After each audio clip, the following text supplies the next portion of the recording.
This place is a summer restaurant. Looks like it hasn't been open for 10 summers. Welcome back to the second part of our rewatch of The Goonies. If you haven't listened to part 1, stop here and go back to Tuesday's episode.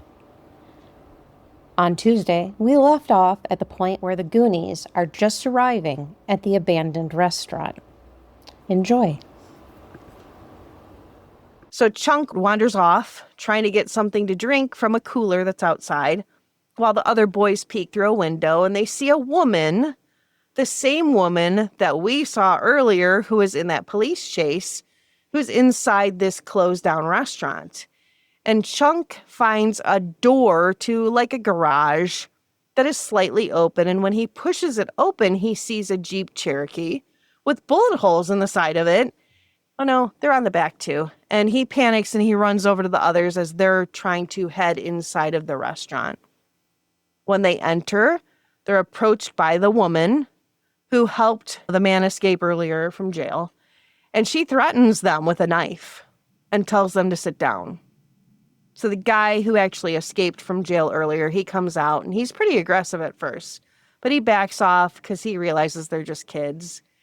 And so the woman who is the mother of this guy, she asks them like what they want and they ask for water. So she goes back into the back and she gets the water for them. When she comes back, she kind of gives it to them aggressively. And while she's gone, Chunk is like, hey guys, I saw this car in the garage. It's got bullet holes in it the size of matzo balls. And they realize at this point, like, I think we're in trouble. This doesn't seem right. So when the woman comes back out, the mom, Mikey's like, hey, I need to go to the bathroom. And the woman tells him it's downstairs, but you have to stay to the right. She's very adamant about staying to the right. And Mikey pulls out the map as he goes down these stairs and he says he knows that One-Eyed Willie is down there. And he ends up coming across a man who is actually chained up. And there's another man who's down there with him, and he's singing in Italian to him. And the chained up man is begging for food because he says that he's starving. And Mikey, the guy who's singing Italian to him, he ends up leaving. And so Mikey takes this platter of food that he sees on the ground and he pushes it towards this man because he feels bad for him. And when this guy who's chained up turns around, he realizes that this is not what he thought that it was. He did not figure that this was like, a normal looking man. When he turned around, he realizes that this man is sort of deformed and he runs back up the stairs. And as he's running up the stairs to escape, Brand is at the top of the stairs and he grabs him and they end up, all the kids and Brand run out the door and the woman yells after them to get out. And she says, kids suck. And Mikey tries to tell the others what he saw down there. And they look back at the restaurant because they kind of run out and they hide behind like some bushes. And they look back at the restaurant and they see the woman and the man that was in there loading trash bags into their car. And Chunk's like, I just want to go home. I've had enough. Mikey says, home? What home? In a couple more hours, it ain't going to be home anymore. Come on, guys. This is our time. It's our last chance to see if there really is some rich stuff. So I think everybody kind of realizes, you know what? It is our last chance.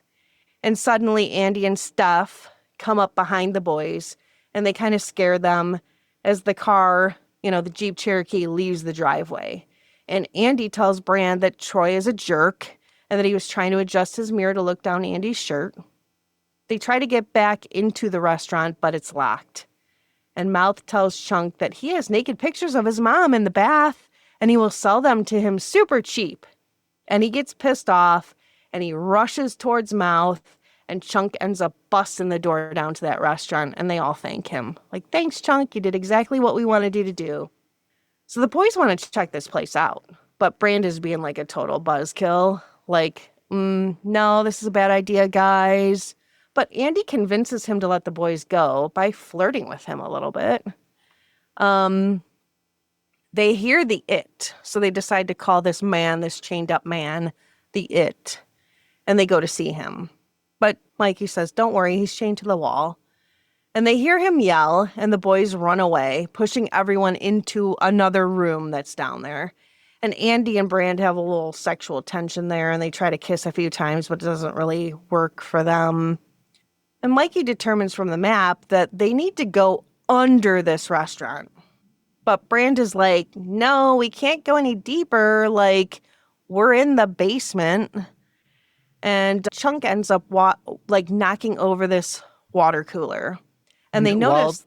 While Mikey and Brand are fighting at that moment, right before Chunk knocks it over, Sean Astin calls the actor by his actor name, Josh. So Mikey calls him Josh. You have to listen, but it's clear as day.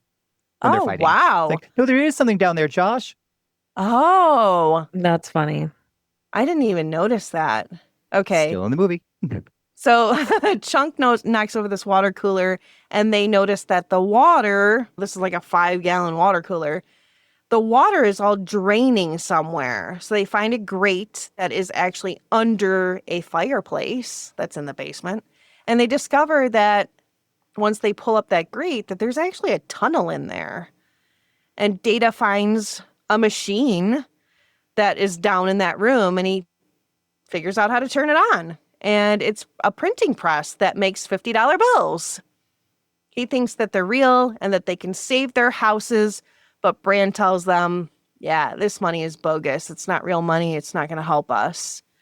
So Chunk is kind of checking things out. He finds a freezer, and it's full of ice cream. And he starts blurting out all the flavors. Oh my God, they've got Rocky Road. They've got this. And the other kids are like, dude, there's a dead body next to you in that freezer. And so just then they hear footsteps upstairs, and the guys and their mom are back. So they quickly put the body back in the freezer. Mikey tells Brand that the fireplace is the only way out. So Chunk is still stuck in this freezer with the dead guy, and they just all go down the fireplace and leave Chunk there. And the trio of crooks goes downstairs, and they realize that someone has been down there. The cooler is now broken, and Chunk manages to get out of the freezers. Gets out of the freezer because the trio kind of goes back upstairs. And when Chunk gets out of the freezer, the others are they pop their head out from this tunnel system under the fireplace, and they're like, go get the police. We need the police. So question before we go on. Yes. After Chunk finds the ice cream and everything, because he's yelling at everyone like, I told you guys were crazy. This is nothing's here, etc. And then he says, I smell ice cream. Can you smell ice cream? No. Like, it's closed up in a freezer. Like, maybe you can smell the cold air. You know what I mean? But can you smell ice cream? So is this another fat shaming? That's what I'm... It's a reason why... Lightly fat shaming. Like the fat kid, of course, can smell the ice cream. Well, because we got him to Truffle Shuffle. We got him to barrel his body into the door to open it after making fun of his mother. And now we have the fat kid saying, I smell ice cream. But fat kid joke or not, but whatever. Can you smell ice cream? Or just, like you said, an excuse for a fat kid joke? I feel like I could at this point. I guess it depends on what flavor it is. Yeah, Rocky Road. Chocolate chip. Road.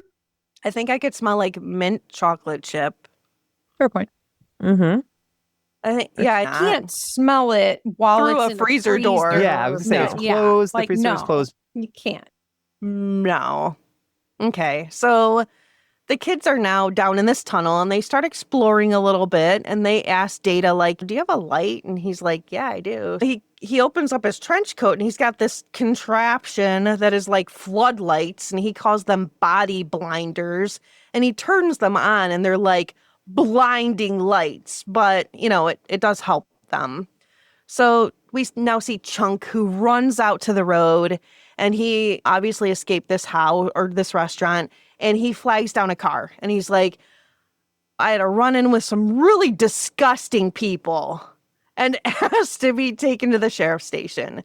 And the guy in the car turns on the interior lights, and we see that it's the guy who is inside the restaurant, and he starts singing in Italian music. And then the other guy, who is the other brother, he gets out and essentially kidnaps Chunk and puts him in the back of the Jeep Cherokee with the dead body. The brother, the actor playing Jake, the one who sings opera at him, he is actually a classically trained opera singer. Like, that's not a joke. I figured he really had to sing. be. Yeah, And he had to be. And that's he when was- Jeff Cohen says he whips out his remaining, when he was from his bar mitzvah and everything, that was the last of his Hebrew that he could remember. So that's why he's speaking Hebrew at him when he's singing Italian at him. That's funny. So now the others are down in this tunnel system and they see all this piping in the tunnel. And they're like, we should start banging on these pipes to get somebody's attention. And then hopefully they can get us help. And so they're banging on these pipes, pulling these pipes out of the top of this tunnel. And it causes chaos at the country club that is above them. And it ends up exploding a toilet.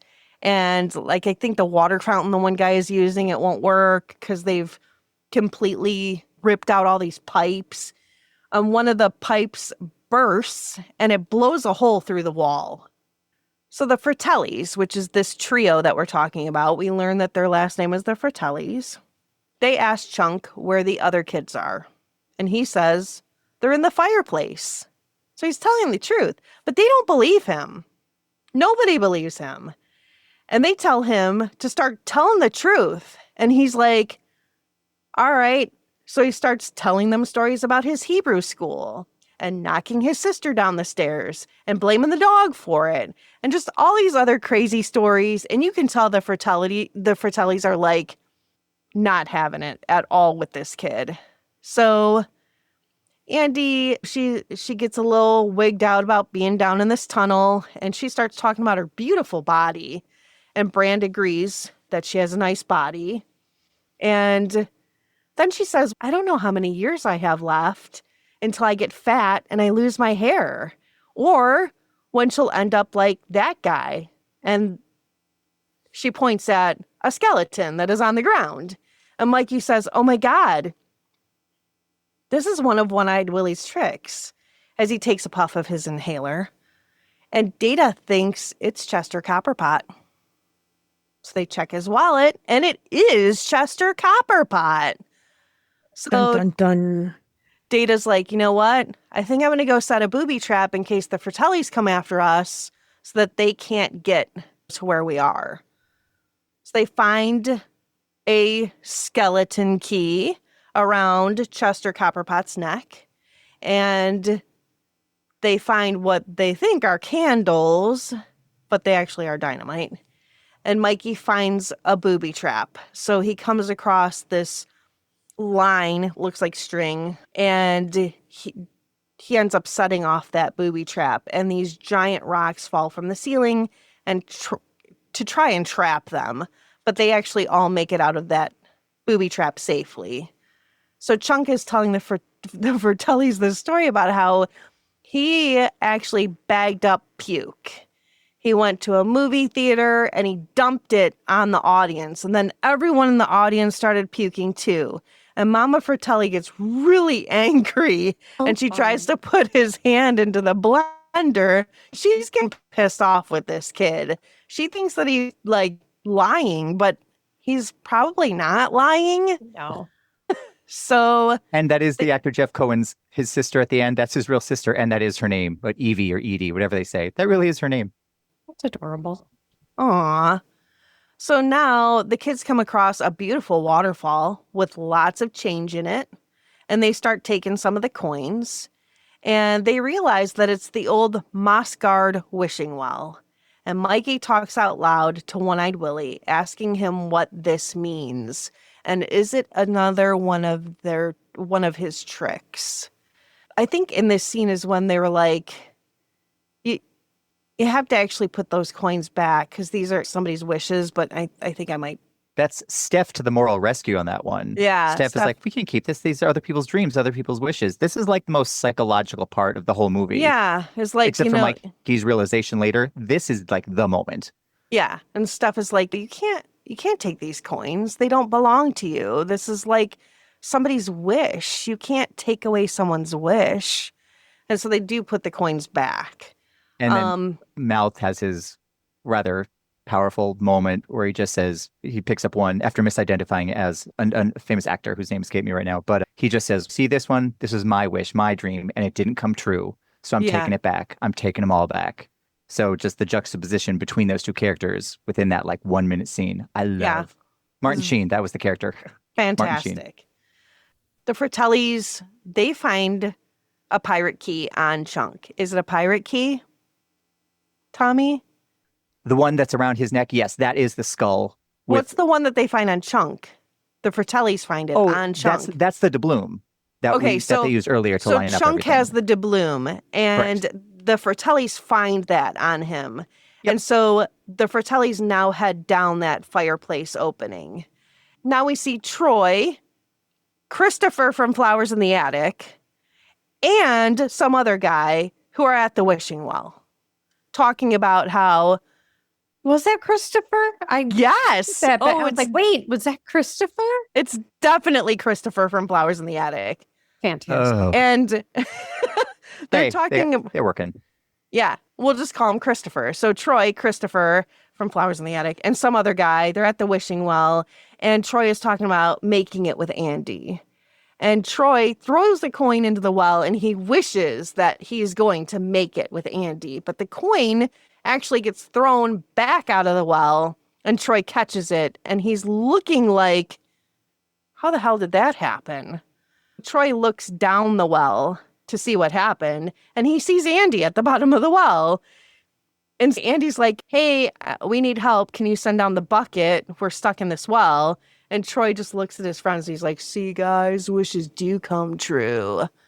Like, this is a totally normal situation. Yeah, no big deal. The girl that I'm talking about making sex with, she's just at the bottom of this well. So now... when he says, Andy, what the hell are you doing at the bottom of a well? And she responds, don't ask stupid questions, just send down the bucket.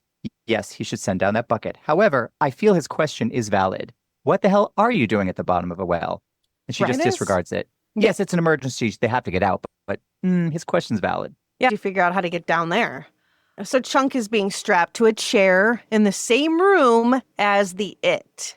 And Chunk tells the It that his name is Lawrence, but people call him Chunk. And the It starts to roar. And he thinks that Chunk is funny because Chunk is actually trying to jump around in his chair because he doesn't want to be there and he's trying to get loose, but the It is actually laughing at him.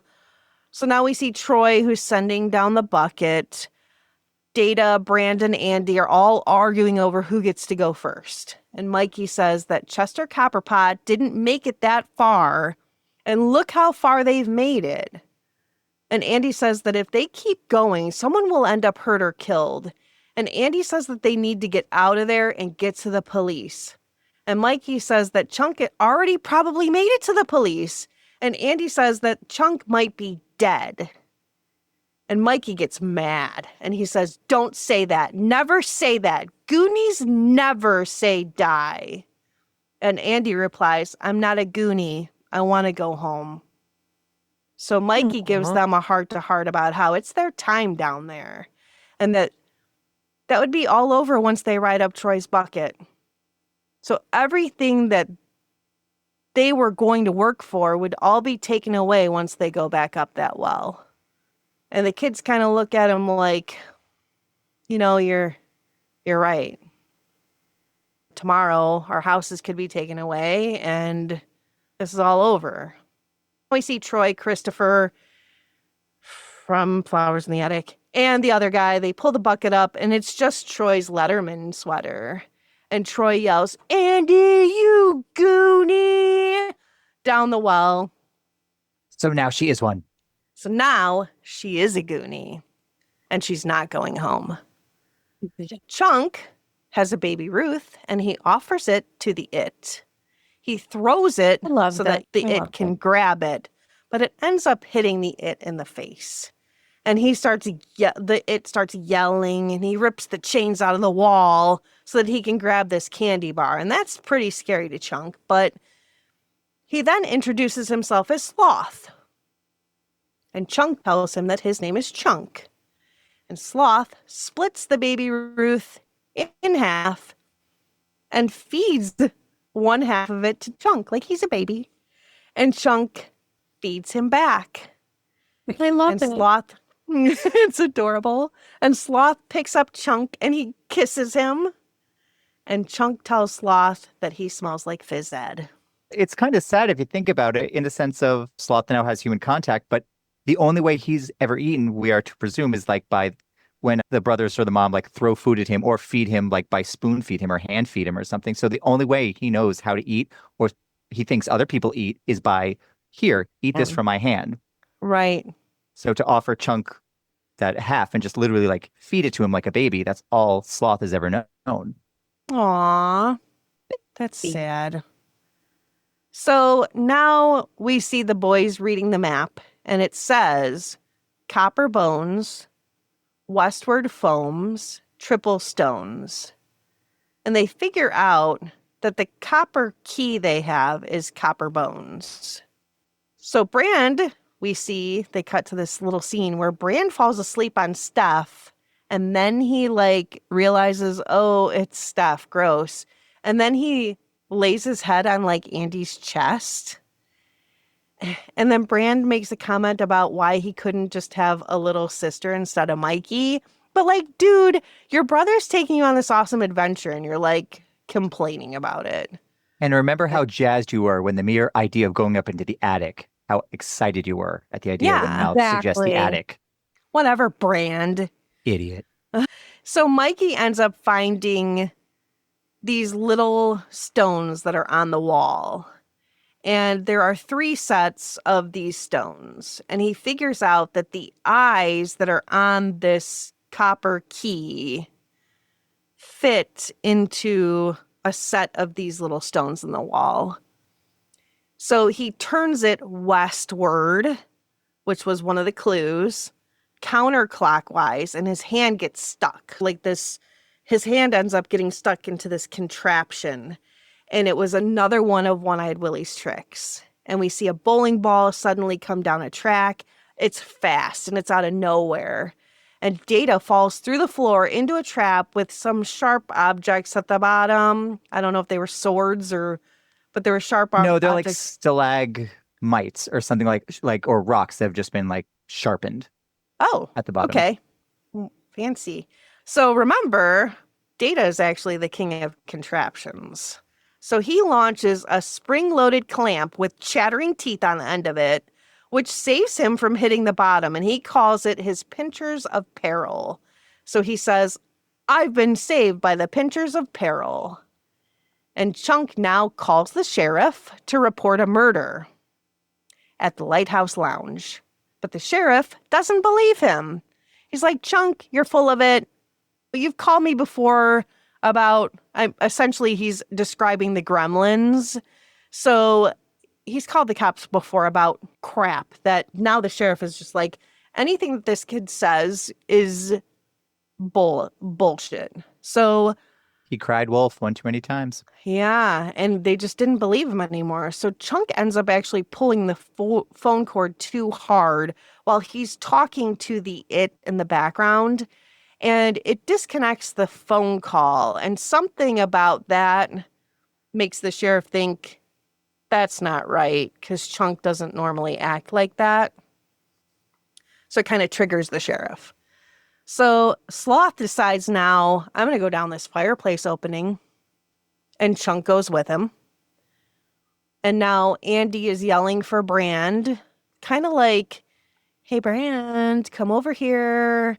And they're all kind of taking some tinkles. And Brand is taking his tinkles. And he's like, Mikey, why don't you go over there and check that out? Because I'm busy tinkling. So exactly what he says to Mikey. What does he say? He says to her, ready for this one? He says, go see what she's ragging about. Right. Yes. Oh Gross. my God.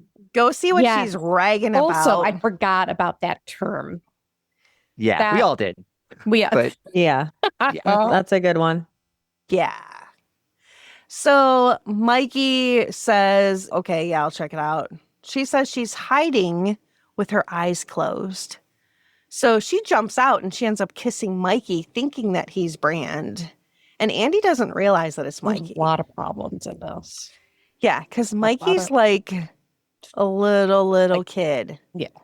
And to give you a visual, if you've never seen this before, he falls forward almost like on top of her and they end up kissing. Yes. Like if you like normally you'd be like, this kid is really short. He's not Brand, but he must end up almost as tall as her because he trips and they end up kissing. So I know it sounds weird, but I don't know, it worked. So anyway, the Fratellis are now searching for these kids. And they find them, and the kids take off running. And the mom, the Fratelli mom, she sounds like a pig. She's like snorting while she's chasing them. Anne Ramsey was a woman of advanced years. You leave her be. I'm sorry. She's doing her best. So the kids end up walking across like this tree trunk that was across this body of water, like a waterfall that's rushing really quickly. And so it's like they're having a hard time getting across, but they do eventually make it across. And Data decides, you know what? I'm going to activate one of my contraptions, Slick Shoes. So he leaves oil behind him as he's walking across this log because his shoes are equipped with oil. And Brand is about to light the candles that they found earlier, Winchester Copperpot's belongings, when the Fratellis try to cross the log. But the log is too slick for them because of Slick Shoes. Now the kids come to a giant skeleton. It looks just like a skeleton statue made entirely out of bones. It's actually beautiful. It's an organ. It's a fully built organ. Yes, but you can't really tell that. Like when you're first looking at that scene, you can't really tell that it's an organ. It just looks like a statue. And then there's a note on it. And once they approach that note, you can kind of tell there's keys there. But it says, to move on, play the tune as each note is said. If you make too many mistakes, ye shall truly be muerto, which is dead. They have to play the bones on this organ in order to get through to the next part of this tunnel system. And when they turn over this note, there are notes, musical notes on the back of it. So Andy takes over since she had piano lessons when she was 4. So she plays the first note and it opens a door. And Brand yells that it's working, it's working. Oh my gosh, Andy's so amazing. So the second note is wrong. And the floor drops out. And we see now that the Fratellis are now across and they're actually closing in on them. And Andy is feeling a little pressure. And the third note is now wrong too. And more of the floor actually falls out. And the fourth note is correct. And a bridge comes down. And Data keeps checking to see where the Fratellis are. And they're actually like kind of right on top of him. They kind of pop out right in front of him. And he fires another one of his contraptions. And a boxing glove punches one of them. And they kind of fall backwards. Complete with the cartoony agri agri agri sound effect. Yes. So Data runs to catch up, but he falls forward because the floor has fallen out. And he lands on the piano and it hits a wrong note. So now most of the floor falls out and it's gone. And Andy can't tell if the last note that she needs to play is an A sharp or a B flat, but she takes a chance. And it works. And the bridge opens and they all end up escaping over that bridge. So they almost leave the map behind, but Andy goes back for it. And then they drop into a giant water slide. Music question. Isn't an A sharp the same thing as a B flat? I don't know. I'm not. No, I'm not. It's just, does anyone else know? We are not musically inclined. Okay. Not at all. We'll check it out later. Cool. Yeah. All right, go on. But that's what she says. I can't tell if this is an A sharp or a B flat. So now they're just on like this big fancy Kalahari giant water slide. And it's pretty awesome. They all come out of different exits of this water slide. That'd be a really cool, like, Next Disney water World park. Yeah, seriously. water park, like to get to One-Eyed Willie's cave, go through like Yeah. water booby traps and everything. That You would have to be awesome. over 40 to participate in this Thank water you. slide. Yes. Yes. Are you a PJ girly like me? I love a good PJ. I completely embody lazy girl weekends and am very particular about my cozy clothes. That's probably why I own 3 of Cozy Earth's bamboo sleep dresses. These sleep dresses are buttery soft, breathable, and most importantly, for those of a certain age, moisture wicking. I work and travel and find myself on flights quite often. Cozy Earth's bamboo jogger set is also made of that same soft, breathable, moisture wicking material and is the perfect travel day ensemble. Cozy Earth's products are a favorite among celebrities. For 7 consecutive years, Oprah included Cozy Earth on her favorite things list. And the brand has been featured on Good Morning America, InStyle, and Better Homes and Gardens. Customers echo this love with thousands of 5-star reviews. With free shipping on orders over $100, a 100-night sleep trial, and a 10-year warranty, Cozy Earth will bring lasting luxury and comfort into your home. Visit cozyearth.com and use code SHAWPODCAST, SHAA podcast at checkout and get 30% off your first order. By doing this, you help us earn a commission that supports us and the show. So they all end up landing in this huge underground pool. And they're like, yes, we made it out of there. This is awesome. The Fratellis are not right here. And they turn around and they realize that there is behind them a giant pirate ship. And they all start cheering. It's like how you feel when you're on Pirates and you get to the Yes. bottom of that. You go yeah, down that right? little You're like, waterfall and you're like, same oh, exact thing. that's, And then you're in the middle of the battle. yes. Exactly. It's the exact same thing. So they all swim over, they climb aboard this ship, and they start exploring. And Data falls through the floor, and he lands into a room full of skeletons. And he immediately starts screaming. And Data also refuses to stop talking in third person. Andy accidentally sets off another trap.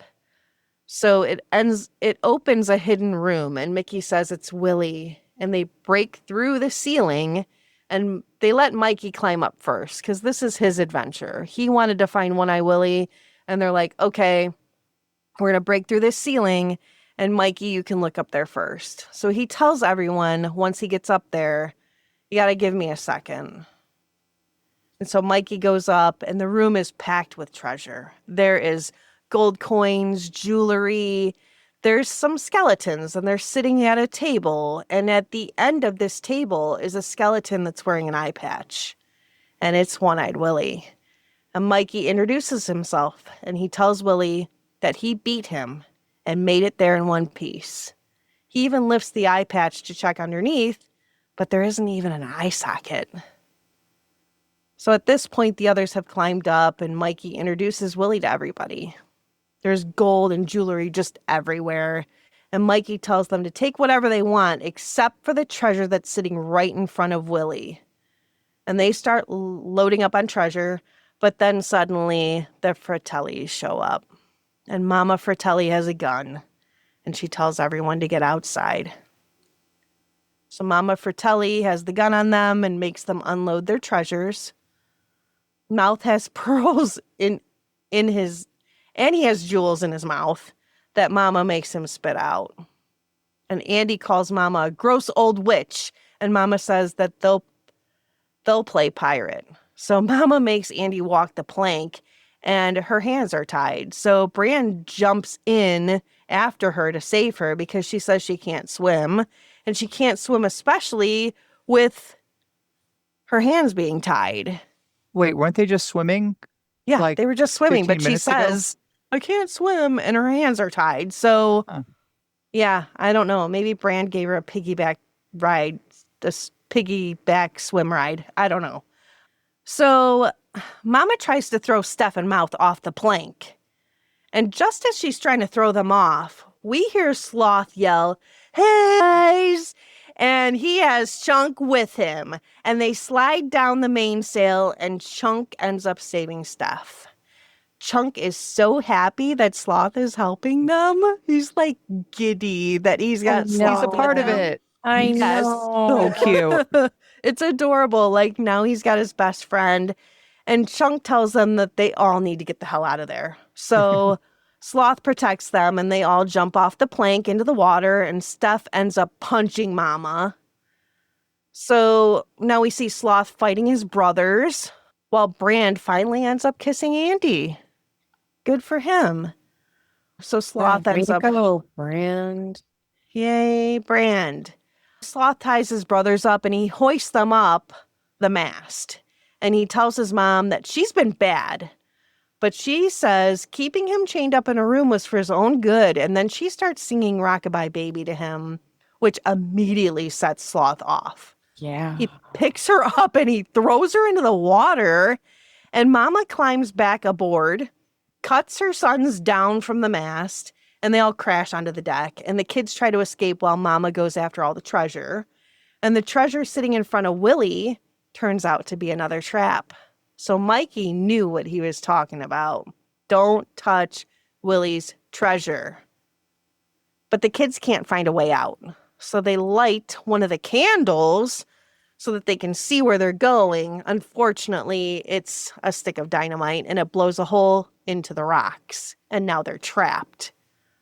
So Sloth lifts the giant rock up on his back so that everybody can get out. And he tells Chunk that he loves him as he lets Chunk out and he drops the rock. So Sloth ends up being trapped inside with his mama and his brothers. So he's not going to make it out. But setting off the trap also opens up the other side of the cave. And the pirate ship's anchor pulls free. So now we cut to some cops that are on some four-wheelers. They're just cruising on the beach and they spot the kids running towards them. Pretty soon, lots of cops show up. And then all the kids' parents arrive too. And Chunk's parents bring him a Domino's pizza. Product placement.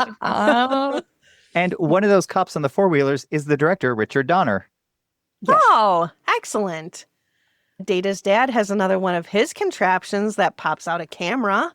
And he tries to take a family picture, but all the film falls out of the camera. And Data says, "That's okay, Daddy. You can't hug a photograph." His dad smiles and he says, "You're my best invention." I love that. Mouth and Steph are like close talking each other. What's happening here? They're like 2 inches apart from each other. But And they're so never you're- really looking at each other. Like, they never really No. meet eye to eye. No, it's real weird. They're just close Very talking. intimate. Distant. And Mouth says, "Thanks for offering to save my life." And Steph says that his voice is kind of nice when his mouth isn't screwing it up. And he says, "Your looks are kind of pretty when your face doesn't screw it up." And they hug. As far as bitter rivals go, they're doing their best to get along. Really, this is their best for now. Yeah. It's the close talking. The close talking Yeah. is kind of weird. The So staging of it. yeah. So Andy now approaches Mikey and she says, "You're a great little kid person. And if you keep kissing girls the way that you do, the parts of you don't work so good. They're going to catch up to the ones that do." And she kisses him on the cheek. His parents are all like, "Oh, that's adorable." And then Brand ends up kissing Andy. And Brand's dad is like, and he looks at the mom like, "Are we supposed to do something?" And Brand's mom is just like, "Oh, let her mother worry." So like, at this point, Andy has realized, obviously, that she wasn't kissing Brand because Mikey has braces and Brand doesn't. So she points it out to Brand, like, "When did you get your braces off?" And he's like, "I don't have braces." And they kind of go, "Oh, wait a Light bulb. minute. I think you kissed my much younger brother." So now the police spot the Fratellis coming up onto the beach. And Mama says, "Thank God you're here, officer. We need your help." And the cops immediately tell the Fratellis that they're all under arrest. And Chunk jumps in front of Sloth. With because pizza he's- box. With his pizza box. And he says, "Don't shoot him." And the rest of the kids all rush over and they defend Sloth too, because he's he's a Goonie. And so they have to protect him. And they tell the cops, like, he's not a bad guy, but the Fratellis are the bad guys, okay? So now Chunk tells Sloth, "You're going to live with me now." He says he's going to take Love care that. of him. Where was the discussion? Did he make this adult decision? I was going to say, I Yeah. want mom's, and that's his real mother. I want to see her reaction. Right. I'd be like, Yeah. "Wait, why is this thing going to Like, live with us?" Hey, mom. Can he come live with us? Mm-hmm. Yeah. Like Right. that conversation never happened. Because I'd be like, I don't know what kind of medical care he requires. And I've got to feed him. And I don't think he And- has a social security number. I really don't think right. that There's a Sloth lot was of registered. issues. And is he Mine. I'm assuming he's over the age of 18. Well, yes. Oh, yes. Yeah. Okay. I just so want to he's know an how the adult. permission went, or if just like Chunk made this executive decision. Yeah. I 'Cause think something Chunk happened just- something happened to Sloth because when Mama hits the part about when the bow breaks, the baby will fall. That's when he goes nuts. It's Oh my because she's like, God. "I only dropped you once, maybe twice." So he at least remembers and knows that she dropped him. That made him the way he was. Ooh, yeah. My mom fell down the stairs when she was pregnant with me. Maybe that's why I'm weird. Oh, Okay. jeez. Anyhow, so yeah, I don't understand why Chunk is allowed to just make these decisions. But then again, they do whatever Chunk wants. He got a Domino's pizza delivered to him. So Chunk says, "You're going to live with me now. I'm going to take care of you because I love you." And Sloth tells Chunk that he loves him too, and they give each other a big Sweet. hug. It's really So sweet. sweet. So Troy's dad shows up, and he wants to talk about them giving up their houses. And Troy is being a real jerk, and he says, "There's 50 more houses to tear down after yours." So Mikey apologizes to his dad, and he says that he had his hands on their futures, but they gave it up to save their own lives. And his dad tells him it's all right because Mikey and Brand are home safe with their mom and him, and that makes them the richest people in Astoria. Troy's father then tells Mikey and Brand's dad to sign the paperwork, and he starts to sign this paperwork. And suddenly, Rosalina... What's going on with the dad? What's going on with the dad? He's Like gonna go to Mikey's sign some- dad? Yeah. He's like holding his head, not signing, as Rosalita is like going through the back, like what you're about to just say.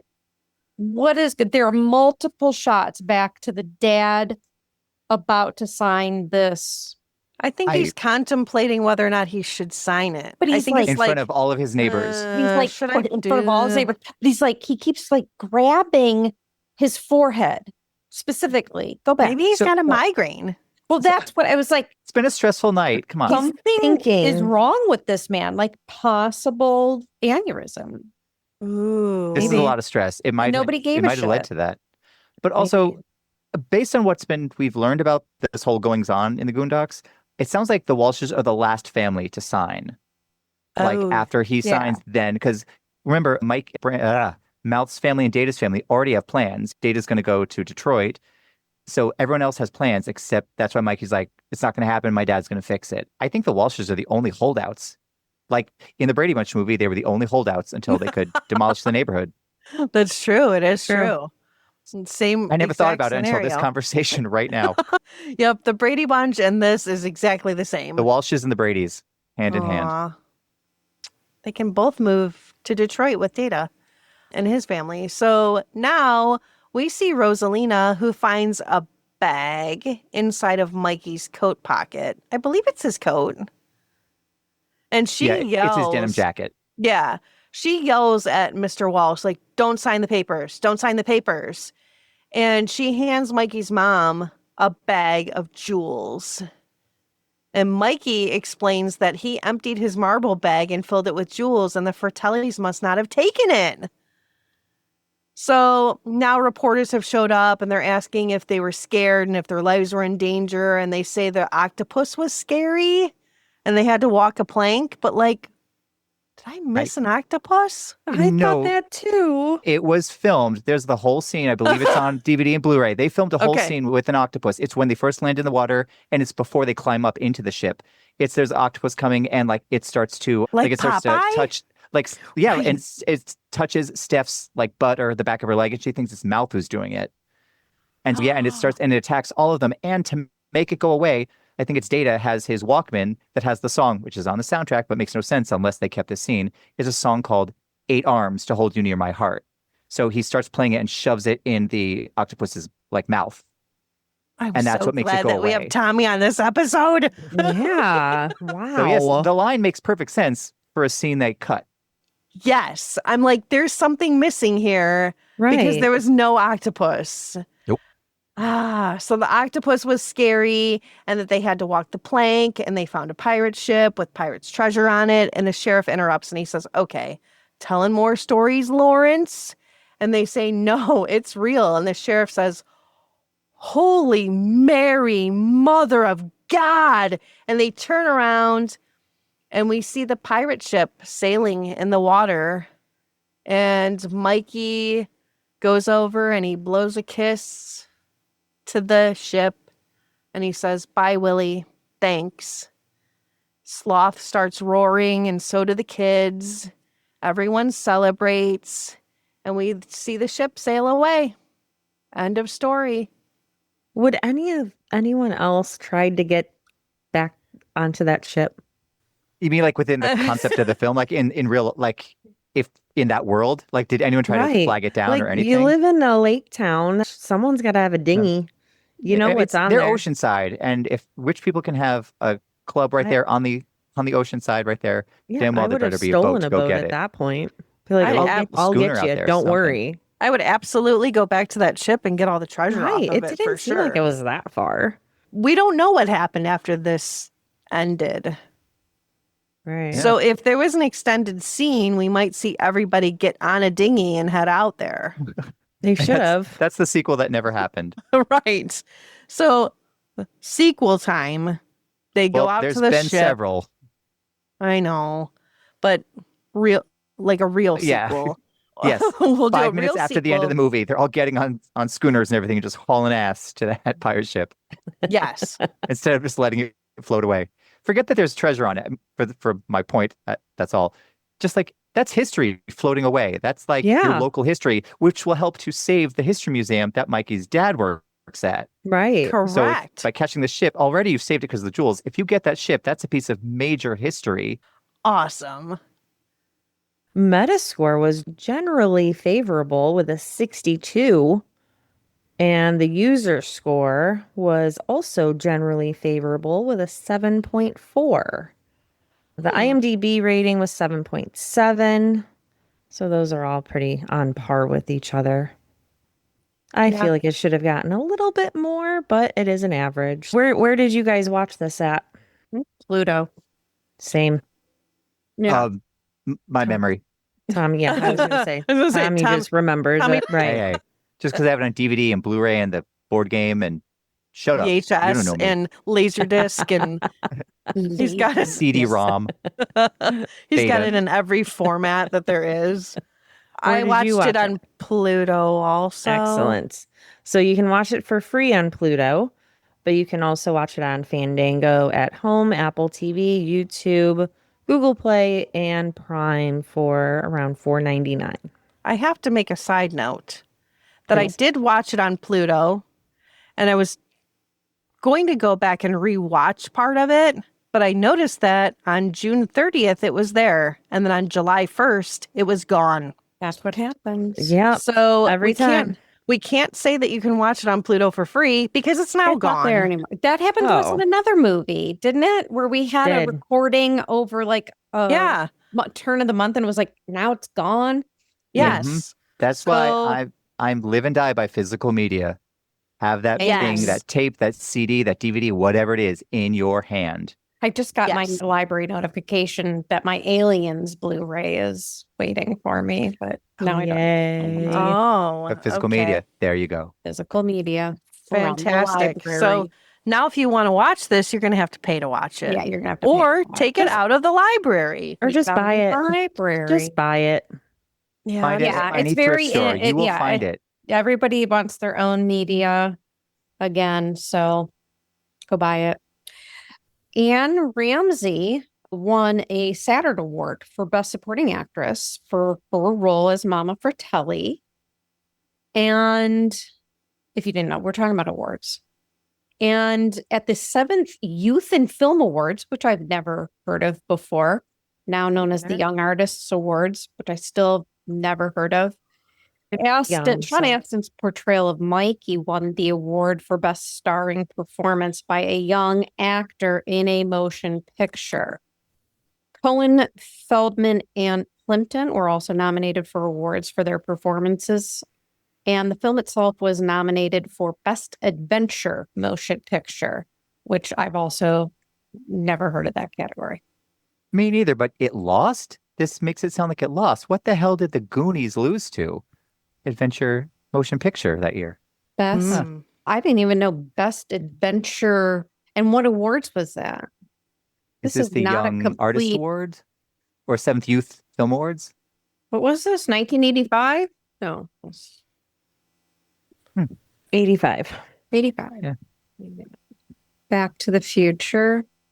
Back to the Future one. Okay. Okay, fair enough. And it was up Whatever. against Daryl, D.A.R.Y.L, Explorers. Wow. The Goonies. Those, okay. Up against those, I get it. I get it. Lady Hawk. That's go niche on that one, but still, okay, it had good competition. Yeah. Yeah. Betsy Ebert gave the film 3 stars out of 4 and called the film a smooth mixture of the usual ingredients from Steven Spielberg action movies, made special because of the high energy performances of the kids who have the adventures. Eugene Siskel of the Chicago Tribune also awarded 3 stars out of 4 and wrote that after a dull start, quote, some kind of minor movie miracle takes place and the Goonies gets its act together as the kids stop trading wisecracks and get closer to finding their long-lost pirate treasure, thereby to help save their parents' homes. Only then do we accept The Goonies for what it is, a funny, juvenile wind-up toy about kids in perilous comic book situations. Yeah, I bet that. Yeah. Okay. Janet Maslin of the New York Times wrote that the film has a kind of breakneck pacing that keeps it fast, funny, ingenious, entertaining, and only a small point while the movie's in progress, almost entirely without staying power. I don't get her. I don't ever get her. How did she still have a job? I don't. And she still has a job. I think She's alive still and doing this working. still? like. Oh. Was she like 19 when she started? Positive to say about don't anything know. in her life. Yeah, Like, I feel like she just every sounds like a single movie miserable she just. Oh, Janet, you need a vacation. Janet. Damn it. Damn it, Janet. Variety called it a dangerous Disneyland sort of a film, stamped with the Steven Spielberg style of high fun. Like other Spielberg summer extravaganzas, the pick is a roller coaster ride best enjoyed as it's speeding along. Once it stops to consider the sacred state of adolescence, it becomes painfully syrupy. Syrupy. I feel that should be in my vocabulary more. What the hell does that mean?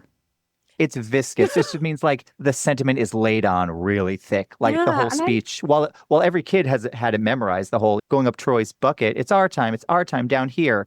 That's a very syrupy moment. But when you have nostalgia for it, you don't think about it like that. No. But looking at it now, because the movie is like adventure, stop, heartfelt moment that is sent home wildly by Sean Astin, and then we're back to adventure. I don't think they overdo that, though. I don't think so either. Yeah. But this is Variety's. Yeah, Variety doesn't know what they're talking about. No, okay. All right. They should get together with Janet. Yeah. Yeah. They should go bowling together. I get it. Thank you. I appreciate that reference.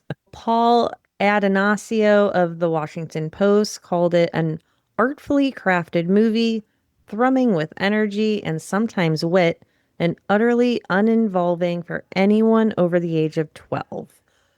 Screw you, Paul. It is involving. Yeah, he's You think it's utterly uninvolving? Well, I just think the phrase utterly uninvolving is dumb. To me, it's a, I don't know, lazy. Yeah. It's like he opened a thesaurus. Yeah, like, Right. just stop. Like, just use your words. You're right. Like, Right. stop flipping through the thesaurus. It's just not meant for anybody over the age of 12. Okay, maybe not. If I was in my 20s at that time, am I going to that on a date night? No, I'm not. I'm going to go to the Back to the Future.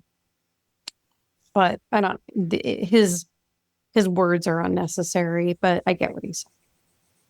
Yeah. So what'd you guys think of this movie? I'll go first. I love it. I love I loved rewatching I'll go it. first. I think it's been many, many, many, many years since I've seen it.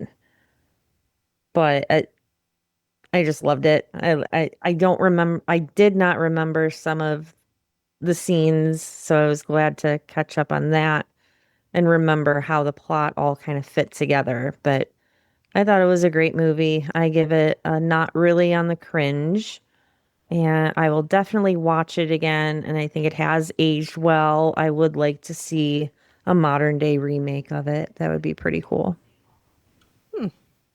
Tommy. I obviously adore this film. I saw it in the theaters as a kid. My friend Stacy and I would collect on the cans of High C would have a label with pictures from the Goonies on it, and we would like wheel and deal as to who got to keep the pictures on the label from the High C can of the Goonies. I had the coloring books. I have tons of merchandise still, so I absolutely love it. I've, like I said, been to the set location or the filming locations. It just has such nostalgia, but I watch plenty of nostalgia stuff now as an adult and been, I wouldn't say disappointed, but maybe just like, maybe I should leave this one in the past. But this one is definitely one I could still watch, play in the background, sit and watch it with popcorn. Can it's we fine. use that? Can we use that? Just leave it in the past. I like like certain movies. Yeah. No, I just like that phrasing. Absolutely. Like, just as I'm just going to leave this one in the past. Not necessarily Goonies, but I love that phrasing. Like for Adventures in Babysitting. It doesn't even deserve to be in the past. Don't fucking talk about it. Yeah, one deserves to be. Or Xanadu. No. Xanadu is a national treasure, Carol. and I Yes, don't thank even you. want to hear it from you. I just listened to another podcast about that one as well. So I think you're on your own, Carol. Yeah. Thanks. Sorry. But yeah, Goonies, always.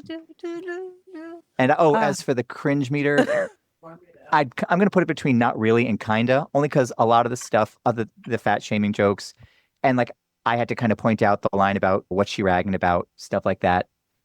You have to listen or know to listen for it. Otherwise, a lot of adults just disassociate when this is on, especially if they never grew up with it. So they're not going to catch a lot of this stuff, a lot of that kind of quick one-liners.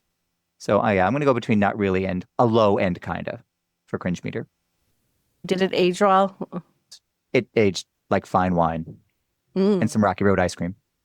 Yes. It's a classic. It's a classic for its time. I love that it has the physical, and I feel like the word cult following is so stupidly overused, but I love that this is so kept alive, even on an almost like an annual basis up in Oregon. I'm going to put it at high end of not really. I think I don't think anything's like outwardly offensive outside of I'll call it subtle fat shaming, really, ragging.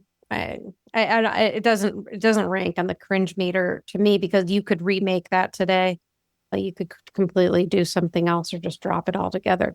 So for me, it's not high end, not really. And I think it aged well. I think it aged well just fine. I think I'm just going to agree with everybody. There are small parts that you're like, but I don't think anything is offensive. And as far as the word cringe, where you go, there really isn't any. So I'm going to say not really. Will I rewatch it? Absolutely. I think it's an absolute classic. It's probably one of the best 80s movies that there is.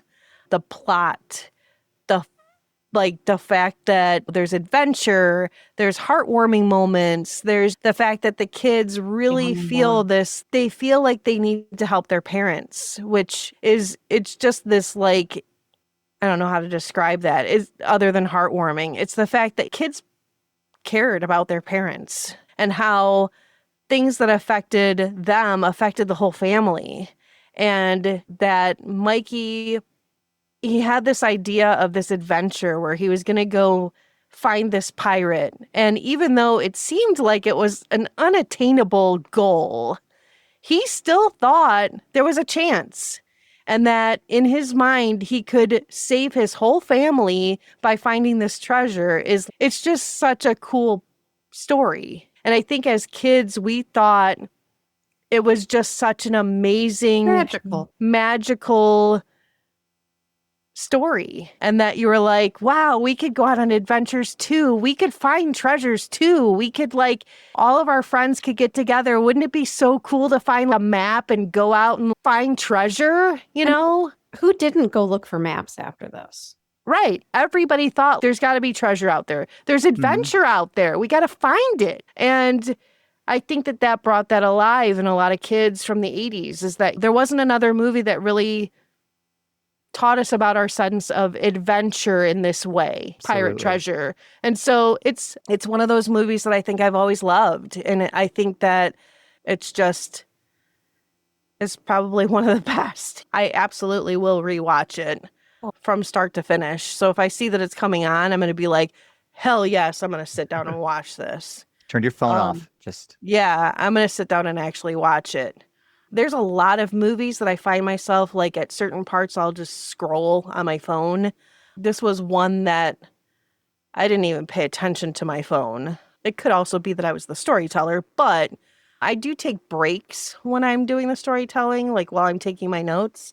This one I didn't. I watched it straight through and did my notes while I was watching it. So do I think was ambitious? Yeah. Do I think that they could remake this? Absolutely. Yes, it's fun.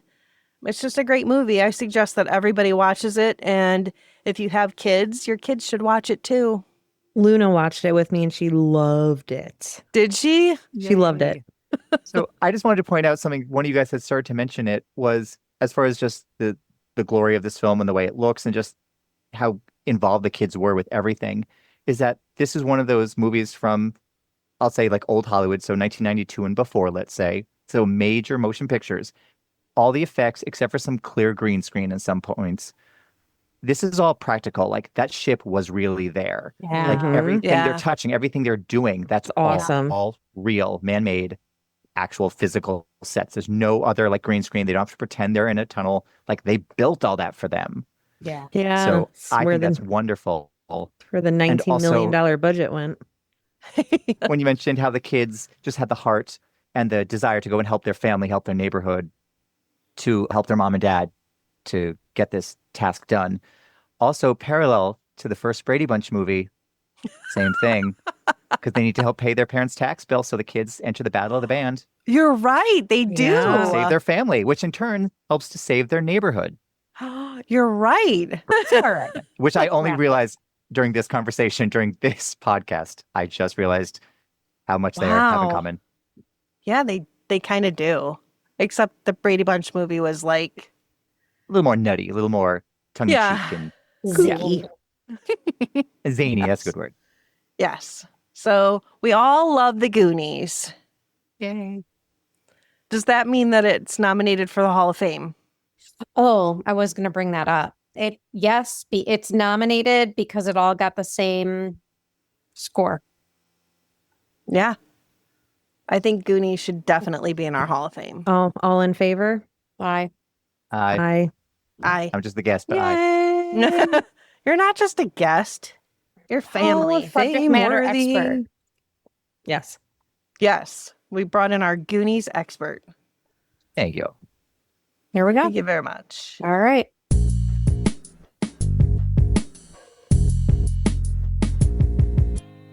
All right, so that was the Goonies. Ultimately, this movie taught us that being an outcast isn't a weakness. It can actually be a superpower. The Goonies also reminds us that life's greatest adventures sometimes just require a map, a little courage, and a group of your closest friends. So, as we close out today's episode, remember the ultimate life rule. Goonies never say die, and the marijuana always goes in the top drawer. Thanks for joining us at the Shermer High Alumni Association. If you had as much fun as we did, hit follow, leave a review, and share this episode with your fellow 80s movie lovers. Until next time, be kind and don't forget to rewind. Bye. Bye-bye. Bye.